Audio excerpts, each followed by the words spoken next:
Okay, I am working on some book selection. I'm going to look up the Lone Star book list and see what is on the list, compare it to what we have in the catalog, and see whichever books that are on the Lone Star list and not in our catalog are books that we are going to order. So first I'm just going to copy all of these books into a Word document. Man, this is being difficult.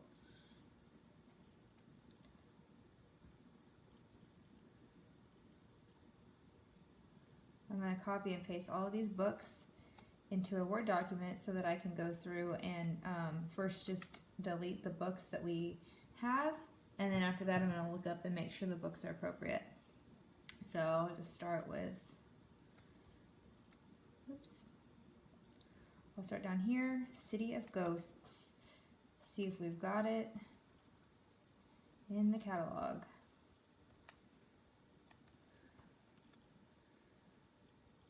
Okay, we do not have that, so I'll leave that on there.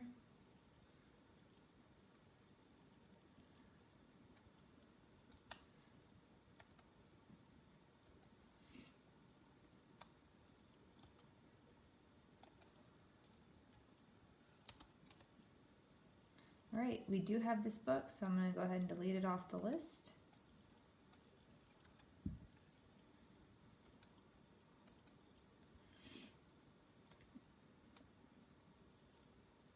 See if we have this one.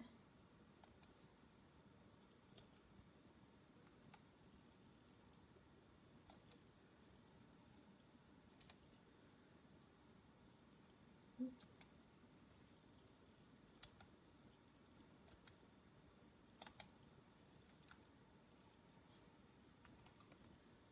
Okay, we don't have this book, so I'm going to go ahead and open up Goodreads just to get a little information about this book.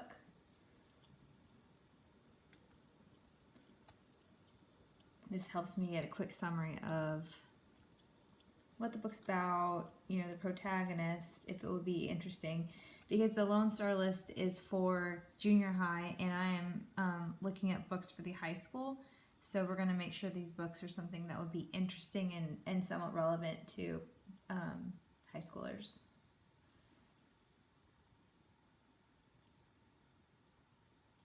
Okay, so this book looks like it has a pretty interesting premise. It's about someone who's not allowed to talk, and there's a shocking family secret that helps her realize her silence can help her unlock everything she's ever hoped for. So it sounds interesting. Fiction, contemporary, mental health. Uh-oh, I'm running out of power. So I would say this is definitely a book that we can go ahead and add to the order list.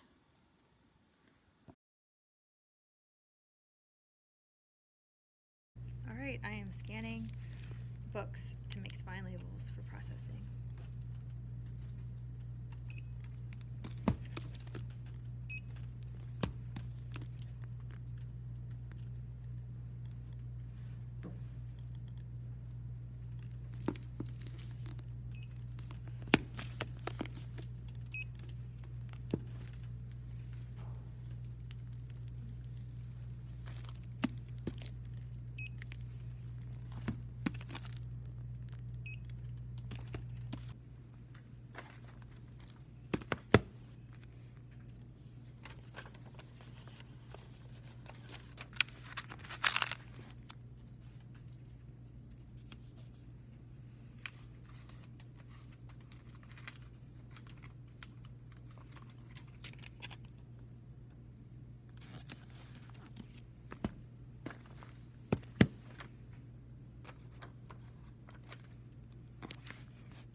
Alright, we have some new books that we are putting into the catalog right now.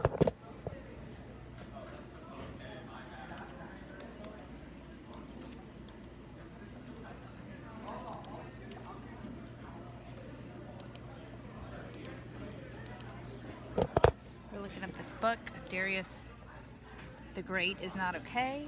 It looks like we have it already in the district, so we are just going to add a copy to our library.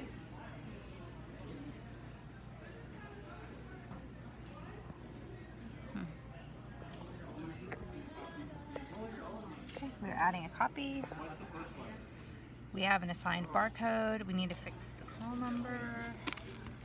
It's fiction. Caps lock.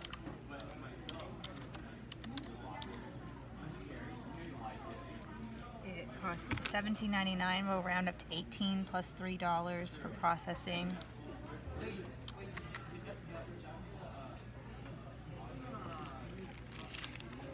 I'm pretty sure this is realistic fiction, but I'm gonna double check.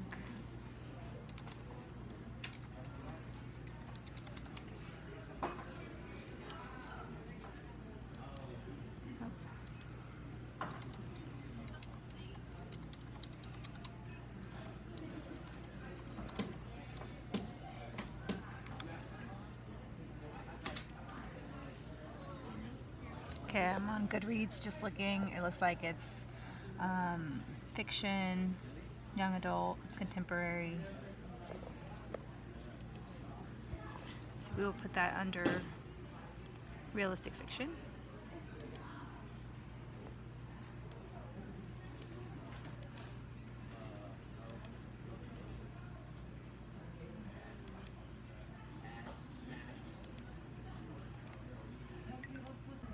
Okay, these are donations. And the next thing I'm going to do is I'm going to look at this barcode number right here and write it down so that we can print out a barcode that matches this book.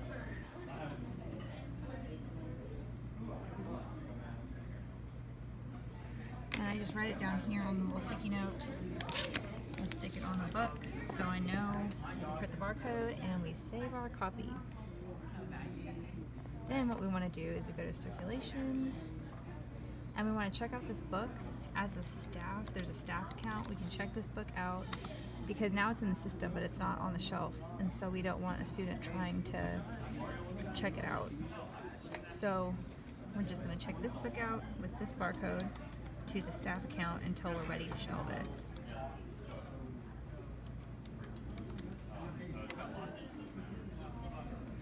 All right, now it's checked out.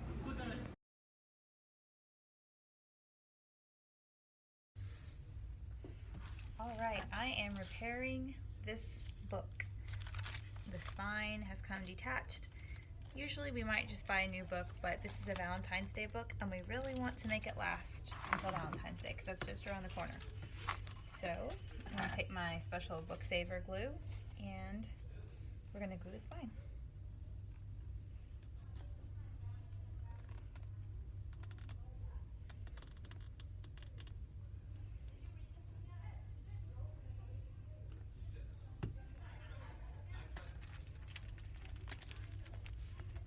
We've got our rubber band and we are going to try to seal this nice and tight so that as it dries it can get the best, tightest bond.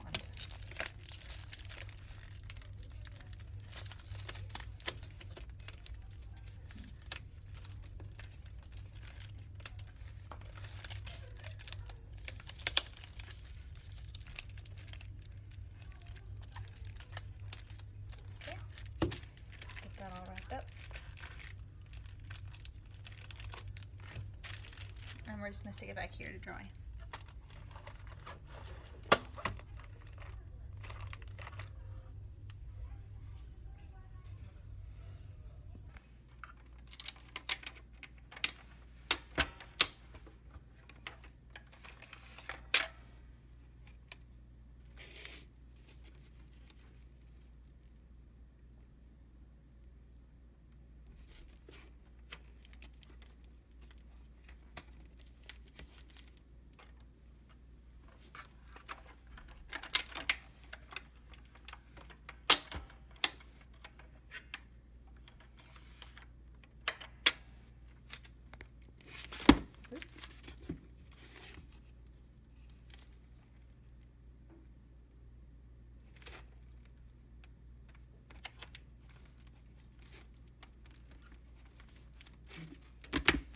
all taped.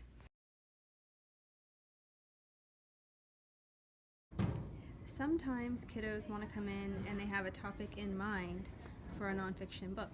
So some of the most common topics here, we've got the Dewey and signage to kind of help students. If they know they want to come in and learn about space, they can come over here. Another nice reference tool we have are these signs that say, you know, the topic, science and 500s, and then you see all the 500s over here, and then we have some more over here where it says history and geography, and that one over there says biographies, and it also has the Dewey number. So we just had a student walking around, and he needed to check out a book and he didn't know what he wanted to get. So we looked around at the signage. He said he wanted something nonfiction to learn about something. We looked around at the signage. I was showing him some of the options, and then he said, I'm really interested in learning about Mexican history. So I took him over to this section. We came over here in the 900s. And so this library has everything labeled. It's so easy to see. So we went over here to the Aztecs and Mayans, and there's a couple of books, and he found one that he wanted over here. So we're using the signage to help teach reference and help kids find books. Morning. Can I see your ID, please?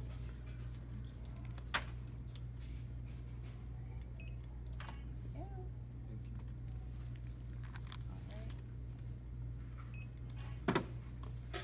Oh, you have a fine for 230.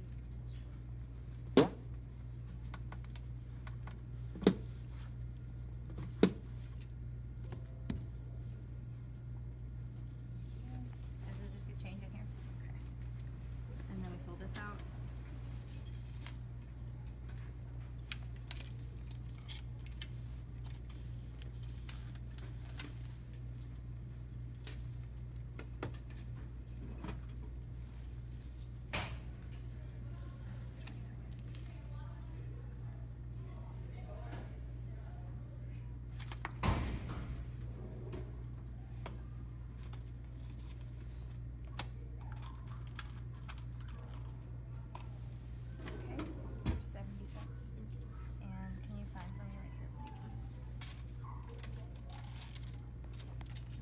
Do I just click yes to complete the transaction?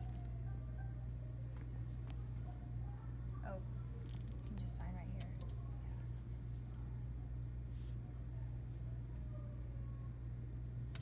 Alright, thank you. Have a good day. There we go. So we just complete the transaction even though he has a fine? Yes. And you're gonna come pay that fine ASAP? Yes. Okay, I'm going to stamp your due date. She's learning.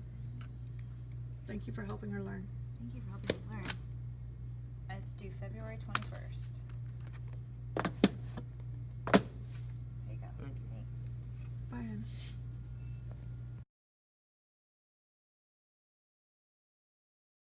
All right, we are advocating for our school library program by reviewing the professional development that Mindy is going to present at the upcoming TLA conference. It is on diverse young adult books for diverse young adult readers. Yes, so we're focusing on all kinds of diversity, not necessarily ethnicity or race, but any kind of person who may feel isolated in high school and trying to find them the kind of book that they would need. So these are the slides that I'll be presenting. It's about checking your bias, make sure they may not necessarily want a book about Asia if they're Asian, but you can offer things and see themselves on the cover. So that's what this is, making displays and things where they can see themselves. Okay, we have two of these books. One is this cover I prefer. I didn't even know that there was another cover, and then this one I got from a vendor, and it's a totally different kind of reader, so I don't really like it personally, but you know, whatever. Also, if you read Kirkus, every review tells you the ethnicity of the people in the book that they are reviewing. So that's always very handy.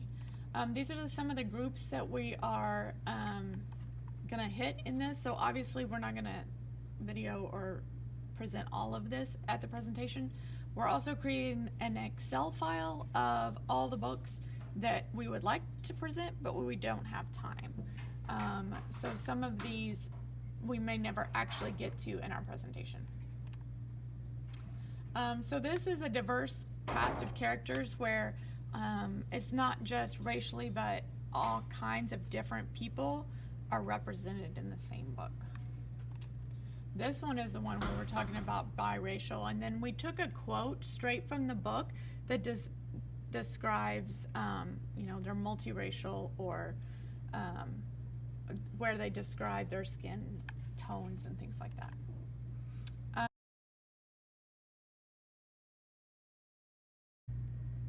All right, we're working on a purchase order for Makerspace funds. So we have our Excel sheet and we printed it off. So we have a paper copy. We've got 2 copies, one for me and one for downstairs. Always Yep. document. And then we have our quote. So we're gonna put these together and send them on downstairs so we can get our Makerspace stuff.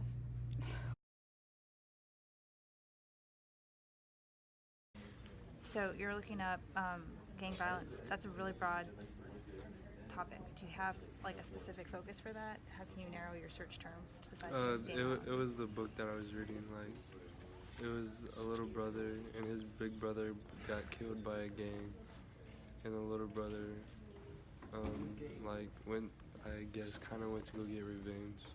Okay, so do you want to focus on like the effects of gang violence, like how that little brother, what he did because of the gang violence, like how it affects people, or Yeah, like, are you looking up statistics on gang violence, or is there a specific area? I guess, like, a way to kind of, like, stop it, Okay, and, like, the consequences of it. okay, so you can go up and let's start a new search. You can search consequences of gang violence.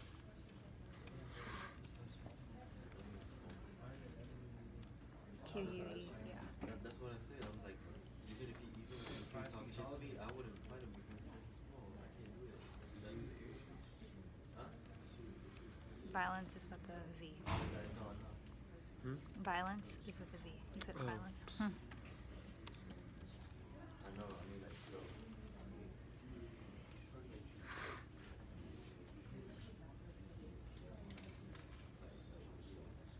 Like, shit. Even if So that one might be good.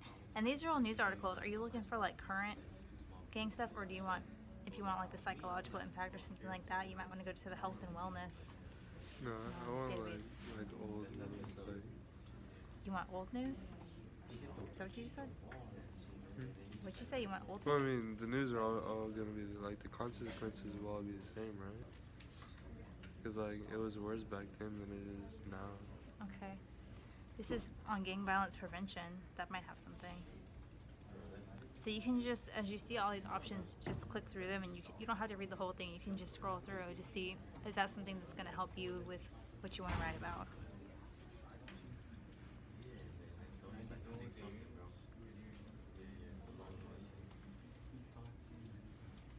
So this might talk about how, like, if you wanted to talk about how people are starting to talk about gang violence and ways, coming up with ways to prevent it. That is an effect of gang violence, is now people are coming together to talk about it and try to figure out how to fix it. And you could talk about how they had this conference with whatever 200 researchers.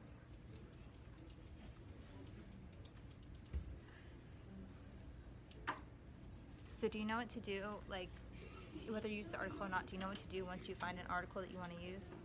Yeah, you go right here. Citations. you can't get nothing else, you gotta get search for that. Oh yeah, that other lady, she had trouble helping me with this too. Yeah, so you just want to export it. I think it's just taking a minute. And then after that, you start your note card where you copy and paste the quotes and you can write your paraphrase and all that. Did it ever export? Mm-mm.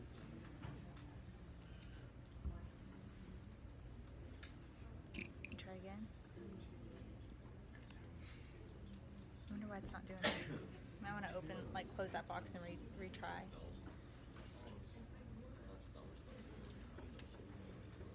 Do you need help? Yes. I really can't find anything about the Okay.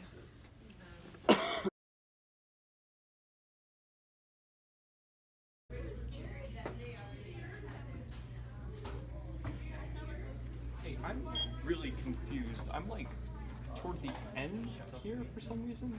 Have you ever read a manga book before?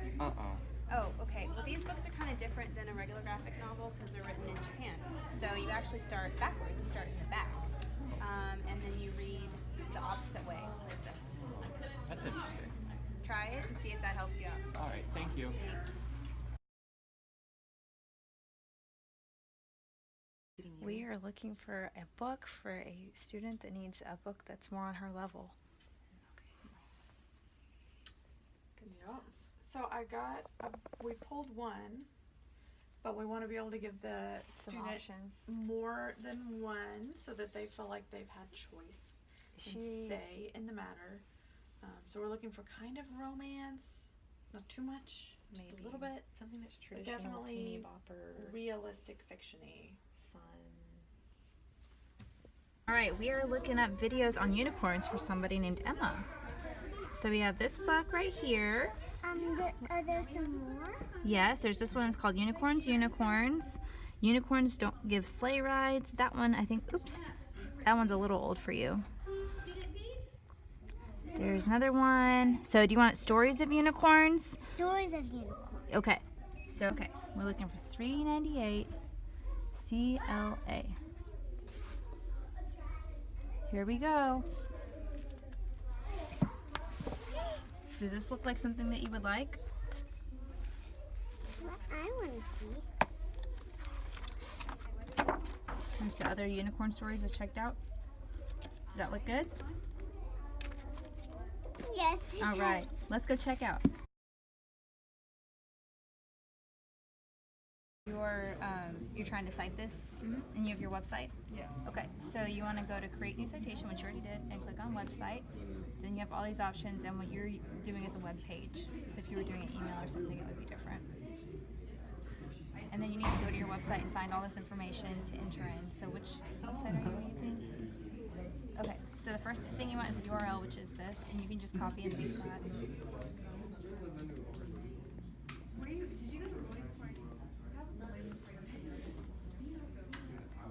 And then the date of publication, so you want to look and see if there's any date posted on that website of when they created it or last updated it.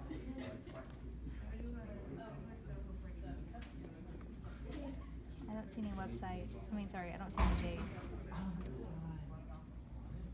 Okay, so we can skip that one. You can skip a couple. You don't want to skip all of them, but some of them are just not posted. So the date of access would be which day you looked at the website, which is today. You can click on that button, and that's important so they know that you didn't look at this website 5 years ago and it hasn't been updated since.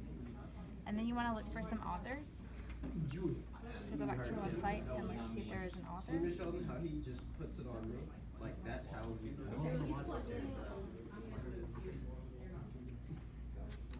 So scroll up. Are you actually on an article?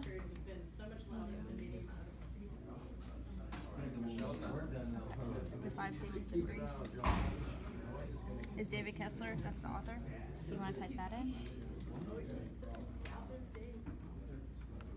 And you know why we do all the citations, right?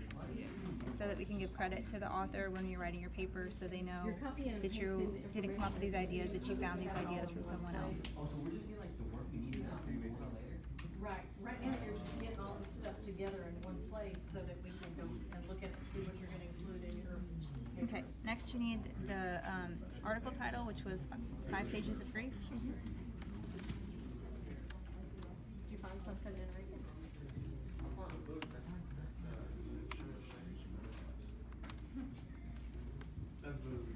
And then you need the name of the website. So what is the website called? Like the organization? Grief.com. Grief.com, okay.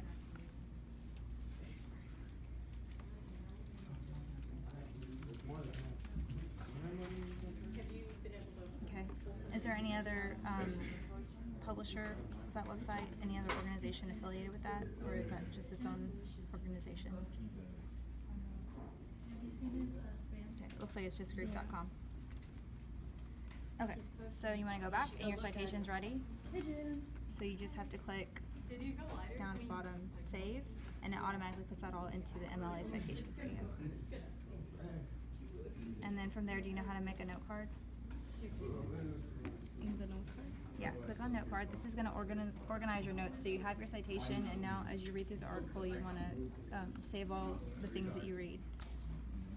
So you click source, click on the article you just found, and then here you're going to actually copy and paste. So you can just copy directly from the website and paste it here, all of the stuff that you might want to use in your paper.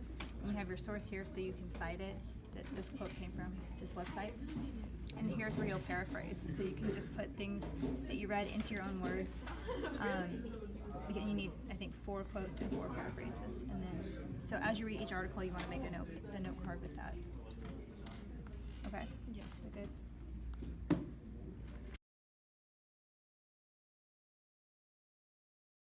We are about to do a live Skype with an author. Hi, everybody. Hi. Hi, thank you, Ms. Selfers, for meeting with us. I'm so excited, We're gonna, this is Goforth Elementary. These are our lunch bunch kiddos, and they are so excited to meet with you. We just thought we'd let you go first. Oops. Did she hang up? No. Yes, she did. She hanged up.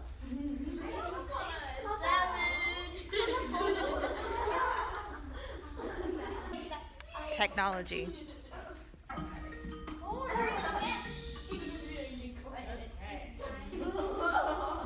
Is that a dog? Yes. That's a cute dog. It looks like we might have a glitchy connection. Aww. Do you think it's gonna work? It looks like well, let's keep trying. It looks like it's glitchy. You never know with Skype. Most of the time it works, but every once in a while it will be glitchy. Okay, perfect. So, can you hear me? Yes.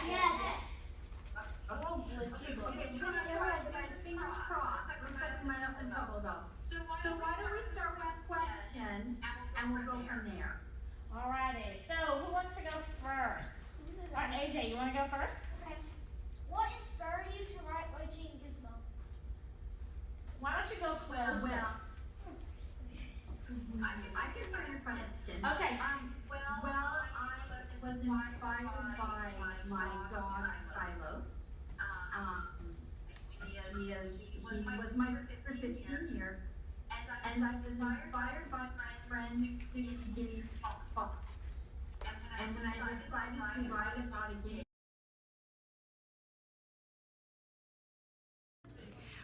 One way that I've grown professionally is mastering using Follett Destiny, which is good because most districts use it. So I have undertaken this project of cataloging these books that need to be put in the system that have been waiting on the shelf for quite a while. These are the books. I've already cataloged and weeded some of them. A lot of them are donations, so we're going to go ahead and weed the ones that don't need to go to the shelf. But I've been putting these all in the system. So this is the stack of videos I'm putting into the computer.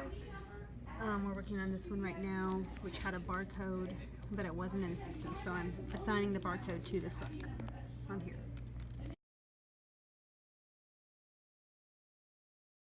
Right, and so like I allotted myself the time for the Skype, but so we have 3rd grade and 3rd grade. They said, you know what? We're going to come in, we're going to check out books, and I noticed they were doing persuasion. I said, let me read a book on persuasion. So that's been really kind of fun. Mr. Rhodes wants to do just a quick checkout, but I said, why don't I just show them one of our databases? So he was like, yeah, that's a great idea. So sometimes I have to interject, by the way. This is what we can do. This is what we can do. So they just sign themselves up. They sign themselves up. And I try to have several weeks out. Right now I only have 2 out so that they can plan. You know, teachers, they want to plan ahead. We are in Goforth Elementary doing some flexible scheduling. It's lunch. We've got, this is the lunch bunch. Everyone is reading their lunch, or eating their lunch. and we're waiting to do a Skype with an author. So the rules are here: if the light is on, kids can come in.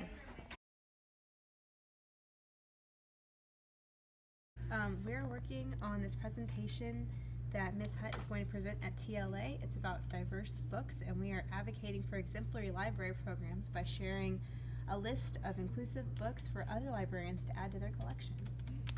Yeah, so on the Excel document, we're making sure that we have the title and author on there for the librarians so that they can make choices for their schools. And then also we're including the Kirkus reviews because they always include the race or any kind of diversity that occurs in the book.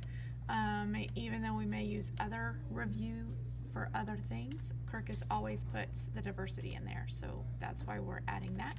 And then we're going through and telling the librarians which of the diverse groups that we're going to be discussing during the presentation we think this book applies to. So this is Darius the Great is Not Okay, and he is a self-proclaimed fractured Persian, and his mother is from Iran, and so his mother is an immigrant. And then also he has a I don't know if I'm going to call this personal disability, because he does a good job of discussing mental health, and he takes medication even though culturally it's not really accepted when he goes to visit his family, and they do a good job of doing that. And then I put over here in the Middle East because that's where he went to visit. And I think that's all the ones that it reaches. Yeah. Darius the Great. He's not okay, but he makes a friend, and so now he's okay. All right, so in your multimedia project, part of the multimedia is you're going to have pictures, right? So if you were going to be writing something, would you just copy and paste from someone else and not say who those words are from? No. You're not supposed to. That's, yeah, we're not supposed to. That's plagiarism. And that's not good digital everything. citizenship. Even from Google? Yeah, even from Google. You know, you never just copy and paste words. So pictures are the same way. You can't just copy and paste a picture from someone unless you just without giving them credit. So unless you took the picture, you need to be giving credit to who took that picture for you. So using someone else's pictures is just as bad as someone else's words. So here are some websites that you can use, and these pictures are available to use. For free. I don't know what Yeah. else to say. You don't have to give credit to any of the people that are on those websites. Oh, Yes, for real? so these are, They're like public use. these pictures are public domain, so you can use them and you don't have to cite, who the author is. But if you're just finding pictures on Google, you're gonna need to give credit to where you're getting those pictures from. Okay, and then that bottom one is music.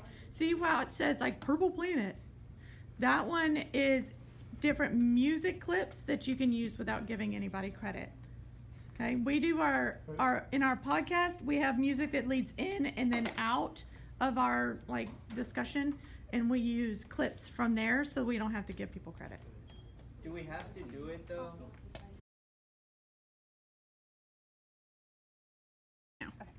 I am working on an interlibrary loan, so we're gonna check and see if we have any requests.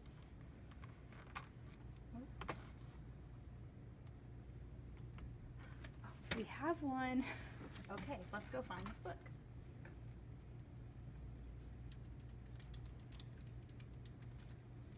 So right now I'm writing down the title, the barcode number, and the call number so we can find it and get it shipped over. We're shipping it to Ferguson Elementary. All right, let's go find that book. Here we are in the section we're looking for 796.357. Oh, okay. And Encyclopedia of Women in Baseball.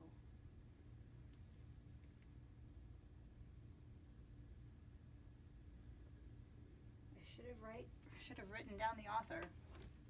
Okay, anyways, we found the book, and now we're gonna go ship it. Have our book, now we're gonna double check that we have everything matching up.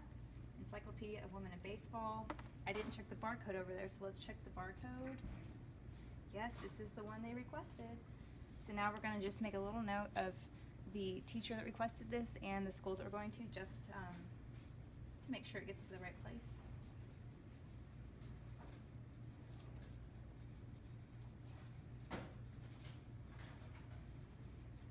We've got our little sticky note. And our book is ready. Turn the alarm off on it. And we're gonna turn the alarm off on it. I've done that multiple times. All right, now we're really ready. We have our green bag for interlibrary loans. So we just put it in here.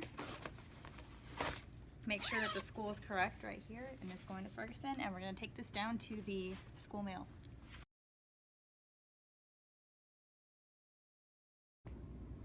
We have a student that just came in here that is working on a project on pilots.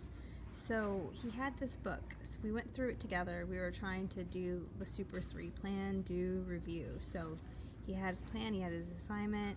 So what he was gonna do is look through the books and see if he can get the information he needs. So this book, since it's nonfiction, we had a nice table of contents. So we looked through here together and we saw that there are pilots. So we went to page 16 and he looked up this information on pilots. It's not too much information. It's a very short book. There's some cool pictures though. And that was about it. So after reviewing this, after looking through the book, I reviewed with him. I asked, was that enough information to do your assignment? And he decided that it was only a couple of sentences. It wasn't really a whole lot of information about being a pilot. It was more information about the plane and the military. So after reviewing what he had versus what he needed to have, he decided he was going to go ahead and look for some more books on planes and pilots to try to get all the information he could for his assignment. Okay, so we have right here a list of the top circulation reports for 7th and 8th graders for the month. And every month we put this up and celebrate the kids who have read the most. Cool. So we put them on the doors like this, tape them up, and then it doesn't take them long to find it. As soon as we get them up, they start checking. On their way to and from lunch is a big one, is a big time for them to come up. So we just tape it up here, and once a month it changes. And believe me, if I don't get it up in time, they remind me. So I'm a few days late. But they just reminded me yesterday that they didn't see their name up there yet. And so we have a big competition about the first 1 through 5 students. They're always competing against each other, so they kind of have a little rotation going. Sometimes one of them's number 1, but the top 5 tend to fight for the number 1 position all the time. And we remove how many books they've checked out so that they can be competing with each other, even though some read a lot more than others.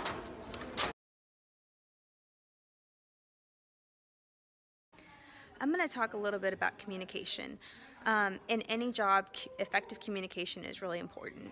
So one of the people that or groups of people that you are really communicating with as a librarian would be the teachers. You want to collaborate, you want to let them know what you have available. So a great way to communicate with them is through email, because that is the main way they communicate. Now, as a librarian, you're probably not going to be spending a whole lot of time at your desk. Most librarians are walking around doing stuff all day long. But it's important to find time to check your email once or twice a day if you can, to get back with teachers. A great tip is when you have someone coming in for a lesson or something, to use the Google Calendar, because you can send automatic reminders, and that kind of helps you out, so you don't have to remember to send out an individual email to each teacher. So it's important to check your email even when you don't have a ton of time, because that's just the best way to be with the teachers. Another important thing is you want to communicate to the teachers what is available in the library. So they don't always know what resources are available, what you can do. So a great way to communicate with them is to show up at department meetings, kind of listen to what they have going on, and just speak up. Let them know how you can help out, what resources you have that go with that piece of the curriculum they're working on, how you can collaborate, just anything that you have that's going to help the teacher out. They're probably, some of them will come to you, but a lot of them are not going to come to you to ask. So it's your job to advocate for the library and to go out of your way to communicate this. So department meetings and such is a great way to do that. Another important thing with being an advocate for the library is you need to communicate to the administration what your library is doing. If you have an aide, you want to make sure you're taking notes on what you're getting done because you have an aide and what your aide is doing for you. Because at the end of the year, you can, write up a report and make sure you get that aide back the next year. Another thing you can do to advocate for the library is just running reports and communicating through emails or newsletters or however you can to show the administration all that you're doing. Some districts, unfortunately, don't value librarians as highly as other districts. They might want to put you in a rotation or something like that. So it's really important to communicate what you are doing, to keep track of it, to put it in some kind of presentation or document or report that you can actually show the administration so they can see how you as the librarian are helping your students succeed, get higher test scores, learn to love reading, all of that. Any kind of tangible data you have, you got to collect that and communicate it in reports or emails, face-to-face meetings, however you can to help advocate for the library. This is the Scholastic Book Fair at Ferguson Elementary. We've got books everywhere. We've got parents coming in to shop. Some parent volunteers over here helping to check out. This is a really cool library because it's an open air library. There's no walls. These are just the hallways for the other kids to walk through. So this is our book fair. All of the parents coming in.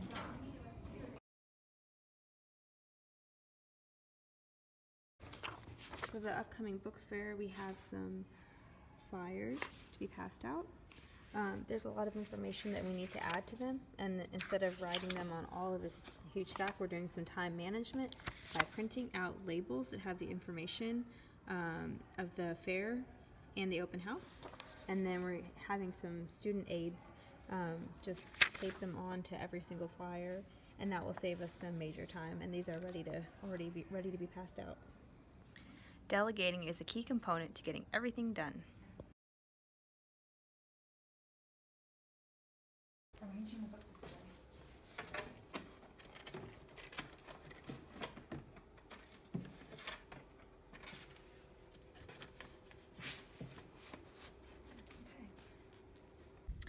Right now I'm working on a display for the Bluebonnet list. I'm looking up the new list for 2019.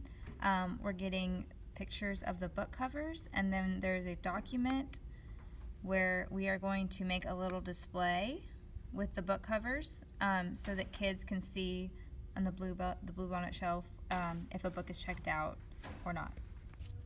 Alright, now I'm taking my printed out papers and I'm cutting them. I have certain dimensions so that they're all equal, the same size, and then we're going to laminate these and put them down on the display shelf.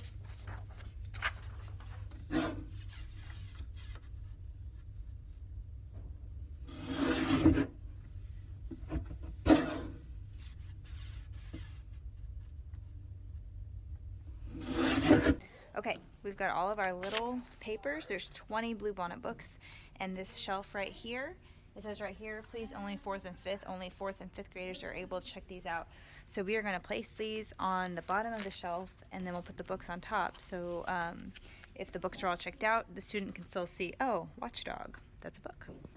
An interesting way to organize this library is to provide the best access for our kids, is organizing books by series.